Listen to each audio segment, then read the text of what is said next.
Welcome back sa aking YouTube channel mga trops. Kung bago ka pa lang, please click the subscribe button at notification bell para lagi kang updated sa boxing news.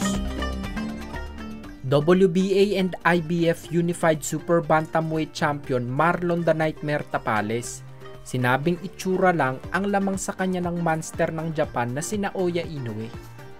Pabiruman po itong sinabi ni Tapales mga trops habang paparating ang undisputed clash nilang dalawa ay sinabi naman niya na hindi siya kampante dito. Si Inoue daw ang makakalaban kaya gagawin niya ang lahat ng kanyang makakaya para malampasan ang pagsubok na ito. Aminado si Tapales na hindi basta-basta ang monster ng Japan ngunit ipapakita niya daw dito na lalaban siya.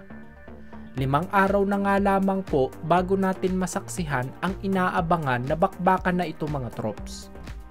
Ito ang huling undisputed title clash ngayong taon mga trops kaya sana ay maging maganda ang performances ng dalawang kampyon nang sa ganun ay tumatak ang history in the making na ito sa mga boxing fans sa buong mundo. Sa kabilang banda naman po ay na-interview si Inoue sa kanyang open workout press conference patungkol sa paghahanda niya sa laban niya kay Tapales. Ayon sa kanya ay extremely motivated siya at nag-e-exert talaga siya ng effort para sa kanyang training. Kitang-kita naman po natin ang magagandang performance na ipinapakita niya sa mga nakaraang laban niya mga trops. Kaya naniniwala si Inoue na maipapanalo niya ang laban na ito. Sinabi rin ni Inoue na ang kinakatakot niya ay ang pag-iisip ng mga taong nasa paligid niya na magiging madali ang laban na ito para sa kanya. Dagdag pa niya ay magiging maingat daw siya sa laban dahil baka makapatama ng solido si Tapales sa kanya. Alam naman po natin ang naging galawan ni Tapales sa huling laban nito kontra sa former Unified Super Bantamweight Champion Murodjon Akhmadaliev na talagang naging effective ang outboxing, defensive style, and counter-punching niya dahilan para maipanalo ang laban.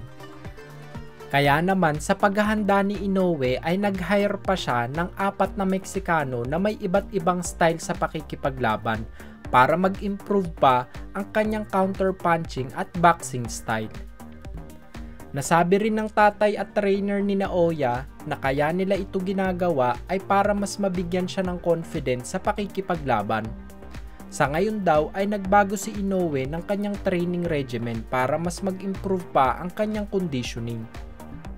Patungkol naman sa kung tinatarget ba ni Inoue ang knockout sa laban na ito ay sumagot siyang hahayaan lang niya ang kanyang sariling sumunod sa agos ng laban at i-explore na lang ang option na ito sa mismong laban. Ang gusto lang ni Inoue gawin ngayon ay isa-isip na tiyak na ang magiging panalo niya sa December 26 para sa undisputed title clash na ito. Kumbaga mga trops, ang sinasabi lang ni Inoue dito ay manifestation ng pagkapanalo niya sa December 26. Kung nagustuhan nyo ang balita na ito mga trops, bigyan nyo naman ako ng isang suntok sa like button dyan. Yun lamang po at maraming salamat.